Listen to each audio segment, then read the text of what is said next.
जय श्री राम। आइए एक रचना प्रस्तुत है, सुनिए, समझिए और आनंद लीजिए।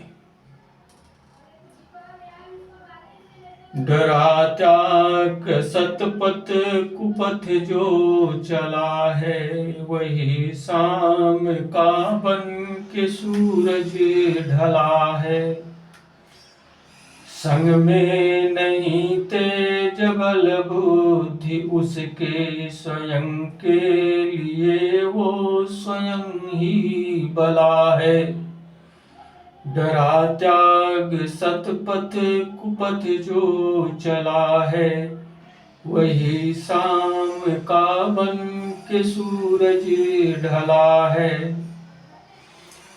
सतपथ अभयपन सदा मन को देता, दुर्पथ अभयपन डरा छीन लेता। सतपथ ही मानव की सच्ची सिराहें, सारा जगत जिसका शाश्वत चहेता। सब में रमे राम फिर बैर किससे, सबके भले में ही अपना भला है। डरा त्याग सतपथ कुपथ जो चला है, वही शाम का बन के सूरज ढला है। संग में नहीं तेज बल बुद्धि उसके, स्वयं के लिए वो स्वयं ही बला है। स्वयं के लिए वो स्वयं ही बला है। अधर्म अनीति अबुध लोग गह के, सदा लाभ अपना जगत चाहते हैं। पर पीर क्या वो समझते नहीं हैं, अपनी व्यथा को ही पहचानते हैं। मनमति गहन तम वो उल्लू के पन में, समझते नहीं व्यर्थ बिन सलाह है। डरा त्याग सतपथ कुपथ जो चला है, वही शाम का बन के सूरज ढला है। वही शाम का बन के सूरज ढला है।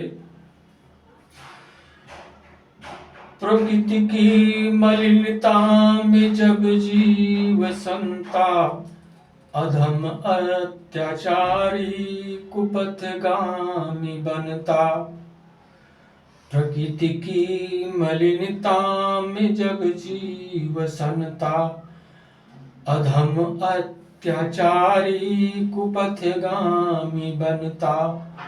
सदाचार आचार धोते मलिनता, बने दीप्य जो नेम तप व्रत को धरता। बना दिव्य जो प्रेम व्रतनम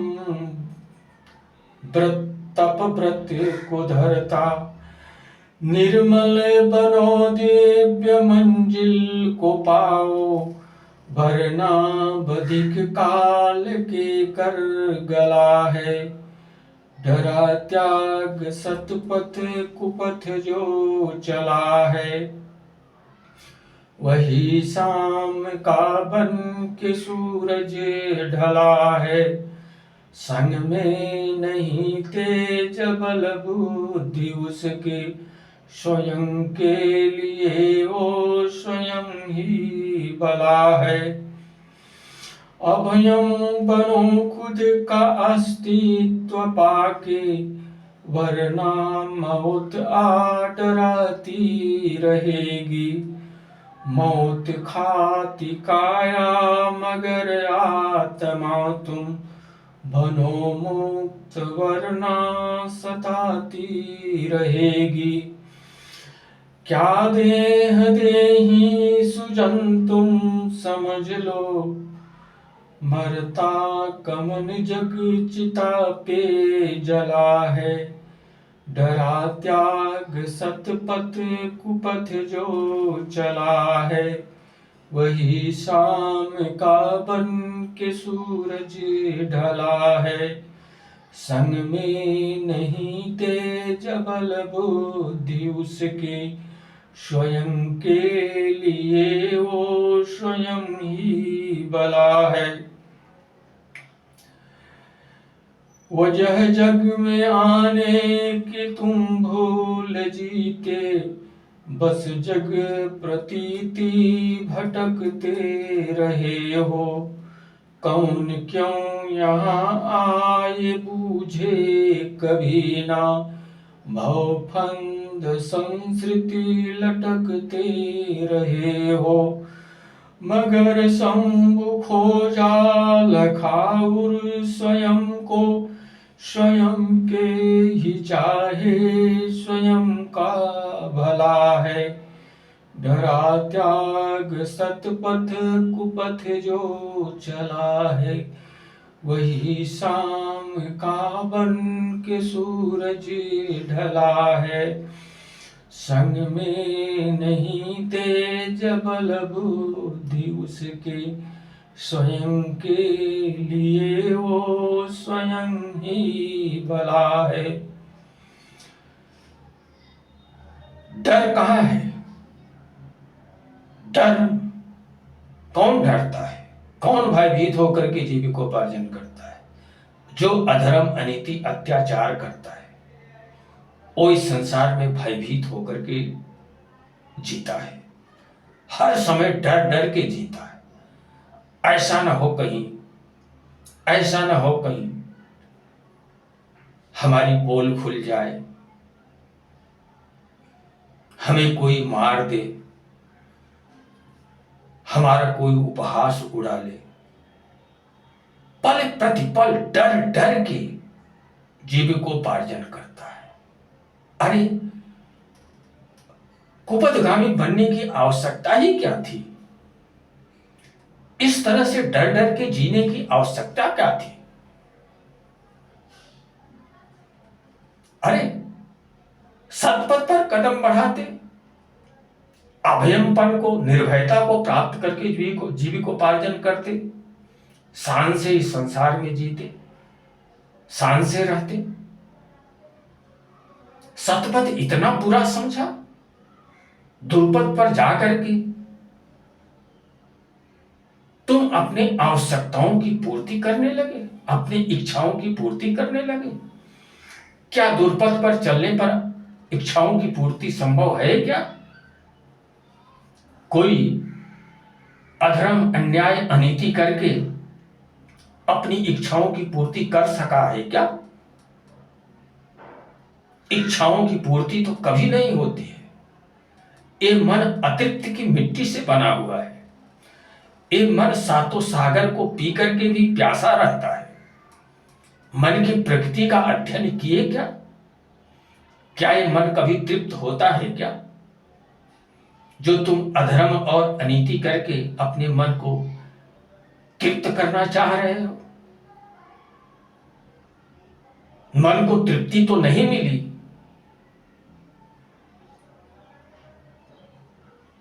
आग में जितना घी डाले आग बढ़ती ही गई, जितना घी डाले आग बढ़ती ही गई, और आग इस तरह से बढ़ी, इस तरह से बढ़ी कि एक दिन तुम्हारे अधर्म अनीति से कमाए गए साम्राज्य को जला करके राख कर दिया। जग उपहास ऊपर से हुआ, खानदान एक पापी अत्याचारी समझा जाने लगा। वो उस कुपथगामी बनने का ब्याज मिला। तुम्हारी संतति को भी अपमानित होना पड़ा। तो कुपथ पर पैर बढ़ाना कहाँ की समझदारी साबित हुई, और कहां से आप बुद्धिमान साबित हुए? मूर्ख ही तो साबित हुए कुपथ को अपना करके। तो उसी के ऊपर ये रचना आधारित है। डरता कौन है? जो मानवता को त्याग करके, सत्पथ को त्याग करके जो दुर्पथगामी बन जाता है, जो कुपथ पर अपना पैर बढ़ा देता है, वही इस संसार में डर डर के जीविकोपार्जन करता है। वो कभी निर्भय बनकर के नहीं जी पाता है। कहीं भी जाएगा उसे हर समय भय सताता रहता है कि कहीं कोई कहीं से न हमें निशाना बना ले, कहीं से हमारे ऊपर कोई आक्रमण न कर दे। बनता तो दबंग है, बनता तो शहंशाह है, अपने साथ फौज लेकर के चलता है, लेकिन अंदर से वो इतना बड़ा भीरू होता है कि वो चारों तरफ देखता हुआ रहता है, ऐसा न हो कहीं से कोई हमें अपना निशाना बना ले। तो जो अधर्म और अनीति अत्याचार करेगा उसे इस संसार में निर्भयता कभी प्राप्त नहीं होगी। उसे इस संसार में डर डर के ही जीना पड़ेगा। यही वास्तविकता है। संग में नहीं तेज बल बुद्धि उसके, स्वयं के लिए वो स्वयं ही भला है। ऐसा व्यक्ति तेज से हीन, बल से हीन, बुद्धि से हीन होकर के स्वयं के लिए स्वयं भला बन करके इस संसार में जीविकोपार्जन करता है। सुख चैन नाम की चीज उससे कोसों दूर निवास करती है। हर समय अशांति के माहौल में वो जीविकोपार्जन करता है। तो अधर्म और अनीति का दुष्प्रभाव ये होता है। समझ सको तो समझो, अपना सको तो अपनाओ, वरना जीवन में दुख दर्द अपना करके अपने जीवन को स्वयं संकट में बना लो।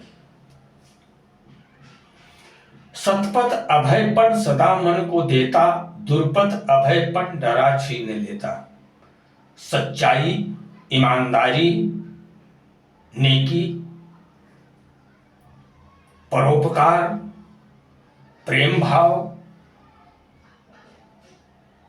ये सब बर्ताव वापरने से निर्भयता प्राप्त होती है। व्यक्ति निर्भय बनकर के समाज में, समाज का प्यारा बन के समाज में जीविकोपार्जन करता है। और जो सतपथ को त्याग करके दुर्पथगामी बन जाता है, उससे उसका दुष्कर्म उसे डरा करके, उसकी निर्भयता को छीन करके उसको भीरुता प्रदान कर देता है। जीवन की वास्तविकता ये है।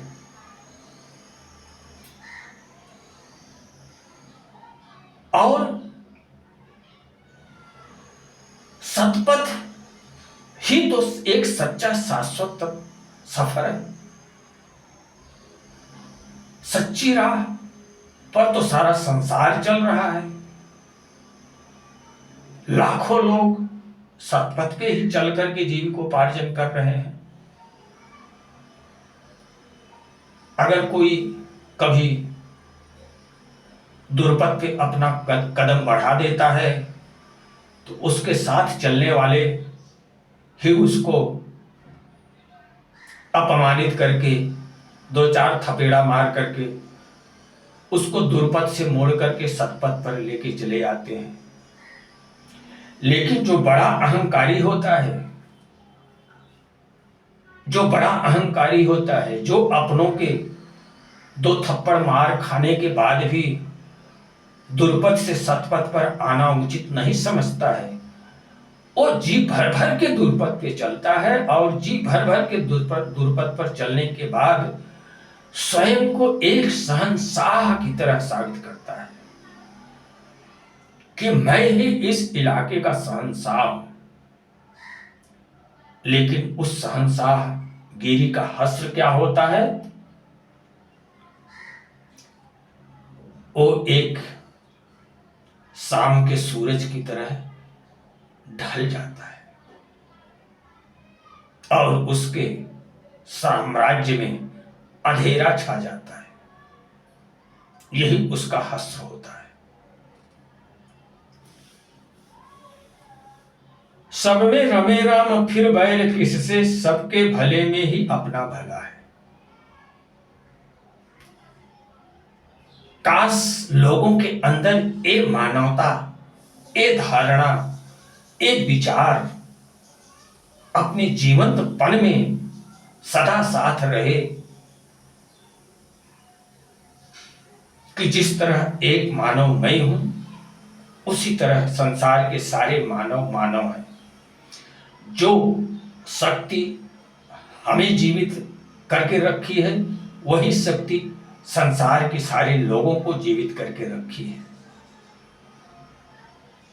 और इस संसार में जितने भी लोग दिख रहे हैं, ये सब मेरे साथ के, मेरे अपने भाई हैं। कितने तो पहले ही जन्म लेकर के चले गए इस संसार में, और कितने अभी जन्म लेकर के आ रहे हैं। उनका भी समय आएगा, उनके साथ में भी जीने वाले लोग होंगे। तो आज हमारे और आपके साथ जो जीने वाले लोग हैं, एक तरह से ये सब हमारे अपने प्रिय हैं, अपने भाई हैं, अपने सखा हैं, अपने बंधु हैं, अपने मित्र हैं। इनके साथ सज्जनता, प्रेम, करुणा, दया, क्षमा का भाव वापरते हुए सबके साथ मैत्री भाव, बंधुत्व भाव रखना ही सच्ची मानवता कही जा सकती है। अगर कोई किसी को अपना शत्रु समझता है तो निश्चित रूप से वो स्वयं के पद से भटका हुआ व्यक्ति है।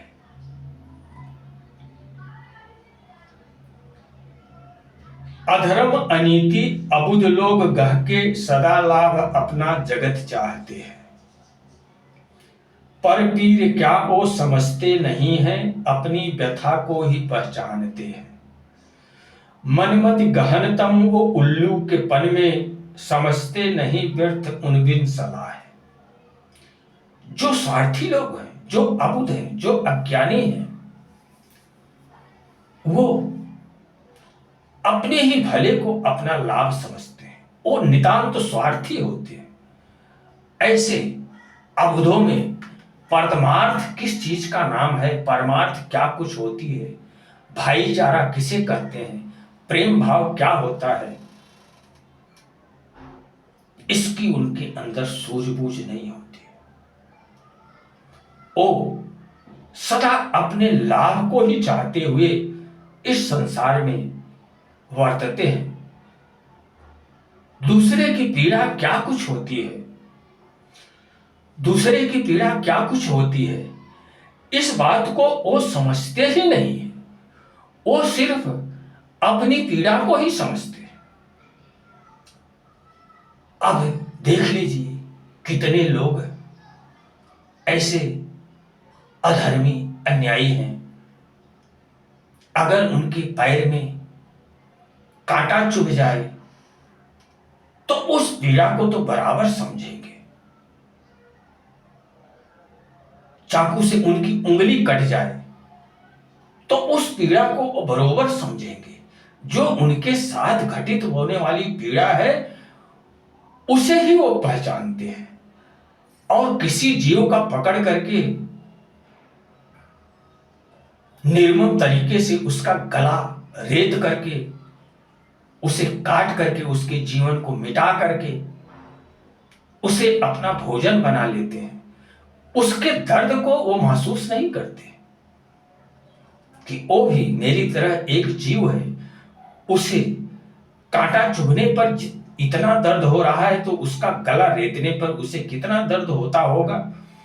अगर इस चीज को वो अबुध लोग, अनाड़ी लोग अगर महसूस कर सकें, जान सकें, तो ऐसा दुष्कृत्य कदापि न करें। लेकिन वो स्वयं के दुख सुख को ही समझते हैं, दूसरे के पीड़ा को, दूसरे के दुख को वो कभी महसूस नहीं करते, एहसास नहीं करते। इसलिए इस तरह का दुष्कर्म करते हुए वो जीविकोपार्जन करते हैं। और अबुध होने की वजह से वो ये भी नहीं समझ पाते हैं कि जिस तरह से आज मैं इस जीव को मार रहा हूं, कल इसी जीव द्वारा हमें भी इसी तरह मारा जाएगा। क्योंकि इसके ऊपर उनका भरोसा ही नहीं, इसके ऊपर उनका विश्वास ही नहीं है। उसके आगे उनकी आंखों के सामने अंधेरा छा जाता है। वो इतनी दूर तक की चीजों को देख ही नहीं पाते, सोच ही नहीं पाते। बस जैसे ठंडी के मौसम में कोहरा पड़ता है ना, गांव में कोहरा पड़ता है ना, तो कोहरे में अगर आगे बढ़ो तो 5-10 मीटर से आगे क्या है वो कुछ दिखाई नहीं देता है। बस 5 मीटर, 7 मीटर, 10 मीटर तक ही दिखता है, उसके आगे कोई चीज दिखती नहीं है। कि आगे किसी का मकान है, आगे कोई नदी है, आगे कोई तालाब है, आगे कोई शेर भालू है, आगे क्या कुछ है। जैसे कुहरे में लोगों को 10 मीटर से अधिक दूर दिखता नहीं है, उसी तरह से अबुध लोगों को भी इस जिंदगी के रहस्य को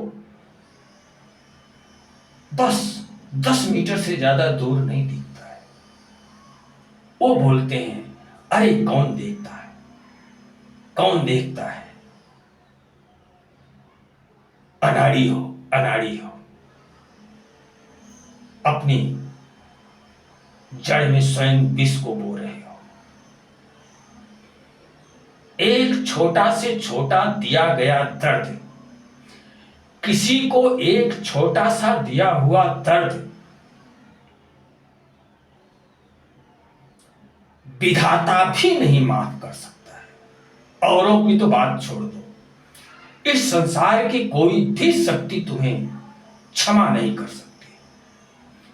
उस छोटे से छोटे दिए हुए दर्द को भी कल आपको एहसास करना ही होगा, यही अकाट्य सत्य है। हां, कब नहीं सहना होगा? जिसे तुम दुख दर्द दिए हो,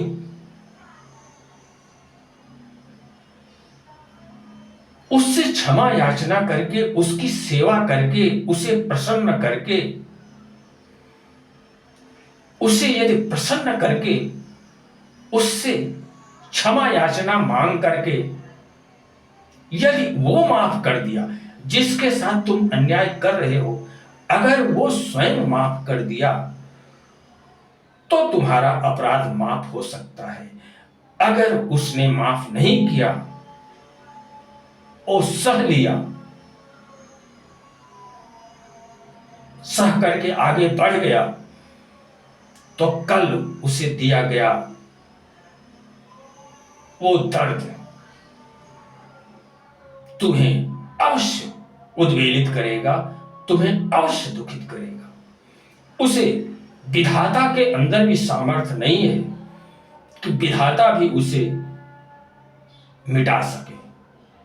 कर्मों का लेख इतना अमिट होता है, वो जन्मों जन्मों तक साया बन करके, यहां तक कि व्यक्ति की मृत्यु हो जाती है, दूसरे जन्म में चला जाता है, लेकिन उसका किया गया कर्म उसके जीवन की छाया बन करके उसका पीछा करता है। जन्मों जन्म तक पीछा करता है और तब तक पीछा करता है जब तक वो अपने प्रतिफल को चुकता नहीं कर लेता है, जब तक उस जीव को दंड भुगता नहीं लेता है, तब तक उसे क्षमा नहीं करता है। भीष्म पितामह गंगा के पुत्र थे, गंगा के पुत्र थे। मां गंगा पतित पावनी कही जाती है। अपने पुत्र के पाप ताप को नहीं हर सके, 10वें 12वें जन्म में जब भीष्म जा रहे थे शिकार खेलने के लिए, रास्ते में एक सर्प आ गया, उसे तीर से उठा करके एक नागफनी के झाड़ पे फेंक दिए। नागफनी के झाड़ पर सर्प फंस गया, आगे बढ़ता था तो उसे कांटे चुभते थे, पीछे खिसकता था तो उसे कांटे चुभते थे। 12वें जन्म का किया गया दुष्कर्म अगर भीष्म को भोगना पड़ा, गंगा पुत्र भीष्म को अगर भोगना पड़ा, तो हमारी तुम्हारी क्या औकात है कि कोई दुष्कर्म करके और हमें आपको भोगना ना पड़े। अगर इस बात को आप सच नहीं मानते हो तो अंधेरे में जीविकोपार्जन कर रहे हो। इस जीवन में किया गया एक एक पुण्य, एक एक पाप, सब कुछ मिलेगा, सब कुछ मिलेगा। हर कर्मों का प्रतिफल आपको अवश्य प्राप्त होगा। यही अकाट्य सत्य है। इस जन्म में नहीं तो अगले जन्म में, अगले जन्म में नहीं तो उसके अगले जन्म में। अगर भीष्म पितामह को 12वें जन्म का किया गया दुष्कर्म का फल भोगना पड़ सकता है, तो हमको आपको इस सृष्टि में ऐसा कौन है जो क्षमा याचना प्रदान कर सकता है? कोई क्षमा नहीं कर सकता। स्वयं के कर्मों को अवश्य भुगतना पड़ेगा। यही अकाट्य सत्य है। आज अगर हमारे जीवन में किसी तरह का कोई दुख दर्द आता है तो रो करके मत सो। वो हमारे द्वारा दुष्कर्म किया गया है, उसे सहर्ष स्वीकार करो। जीवन में मिलने वाले दुख दर्द को सहर्ष स्वीकार करो और इस जीवन में जो कुछ भी हमारे आपके द्वारा पुण्य कर्म हो रहे हैं, उन पुण्य कर्मों को प्रभु के श्री चरणों में समर्पित कर दो और प्रभु से यही प्रार्थना करो कि हे प्रभु, हमारे विगत जन्मों का जो प्रतिफल है उस सब का सब हमें प्रदान करो। हम ज्यादा से ज्यादा इस संसार में अपने दुष्कर्मों के प्रतिफल को भोग करके अपने आप को निर्मल बनाना चाहते हैं और हमारे द्वारा आज जो सत्कर्म हो रहे हैं, वो सत्कर्म मैं आपके श्री चरण कमलों में समर्पित करते हुए जीविकोपार्जन करना चाहता हूं। ऐसी धारणा को ध्यान में रख करके जीविकोपार्जन करिए, तब कहीं जाकर के सच्ची मानवता को समझ पाओगे, सच्चे मानव जीवन को जी पाओगे और हजारों कर्म बंधनों से जो अभी बंधे हो, हजारों कर्म बंधनों से मुक्ति पा सकोगे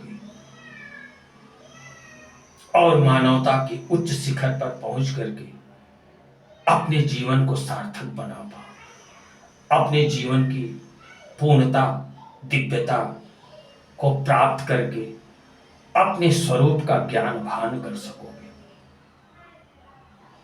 तो कर्मों का ऐसा कुछ लेखा जोखा है। इसे आंख बंद करके बिल्ली दूध पीती है तो इसका ये मतलब नहीं होता है कि उसे कोई देख नहीं रहा है। शुतुरमुर्ग सामने हिंसक पशु को देख करके अगर अपनी मुंडी रेत में घुसा लेता है तो इसका मतलब ये नहीं होता है कि हिंसक पशु उसकी तरफ बढ़ नहीं रहा है। तो शुतुरमुर्ग मत बनो और दूध पीती बिल्ली बन करके आंख बंद करके जीविकोपार्जन मत करो। आंख खोल करके जीविकोपार्जन करो, तभी ये आपका जीवन सार्थक बन सकता है, पूर्ण बन सकता है और आप मानव जीवन की पूर्णता को प्राप्त करके अपने जीवन को धन्य बना सकते हो। तो इसी के साथ अब मैं वाणी को विराम देना चाहूंगा। आप लोग स्वयं प्रबुद्ध हो, जिसमें जह विधि होई नाथ ही तमोरा, कर्म सुबेग दास में तोरा। आपका भला जिसमें हो, प्रभु से प्रार्थना करिए कि हे प्रभु हमारा मार्गदर्शन कीजिए, हमें प्रेरणा प्रदान कर दीजिए, जिस कर्मों से हमारा भला हो सके वही कर्म करने के लिए हमें प्रेरित करिए। ऐसी प्रभु से प्रार्थना करिए। ओम अस्तो माम सद्गमय, तमसो माम ज्योतिर्गमय, मृत्युर्माम अमृतम गमय। ये एक प्रार्थना ही है। जीव शिव से प्रार्थना करता है, असत्य से मोड़ करके सत्य की तरफ प्रेरित करो, अंधेरे से निकाल करके उजाले की तरफ ले चलो, जन्म मरण संसित चक्र मृत्यु की तरफ से मोड़ करके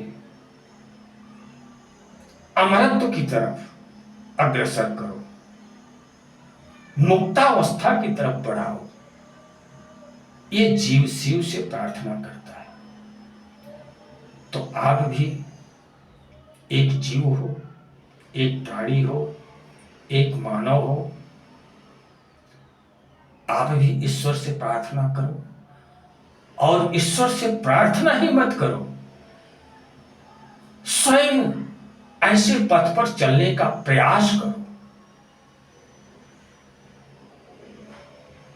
मां उसी बच्चे को हाथ पकड़ के चलाना प्रारंभ करती है जिसको देखती कि अब ये स्वयं उठ करके चलना चाह रहा है। मां उसकी उंगली पकड़ करके उसे चलाने सिखाती है। या अगर वो स्वयं उठ करके खड़ा होकर के दौड़ने की कोशिश कर रहा है तो गिरने से पहले मां उसे दौड़ के संभालती है। तो इसलिए ईश्वर से प्रार्थना ही मत करो, मन वचन कर्म से उस धारणा को धारण करके स्वयं एक सत्य प्रति बनने का प्रयास करो। तब प्रभु आपकी मदद करेंगे। ऐसा नहीं कि प्रभु से प्रार्थना करो कुछ और मन में कुछ अन्य करने का विचार धारण करके जीविकोपार्जन करो। ऐसे दो भाव से काम नहीं चलेगा। तुम्हें या तो सत्य मार्ग धारण करना पड़ेगा या तो असत्य मार्ग पर चलना पड़ेगा। तो आप लोग स्वयं समझदार हो, स्वयं प्रबुद्ध हो, जीवन में जो कुछ उचित समझो वही करो। इसी के साथ अब मैं अपनी वाणी को विराम देना चाहूँ।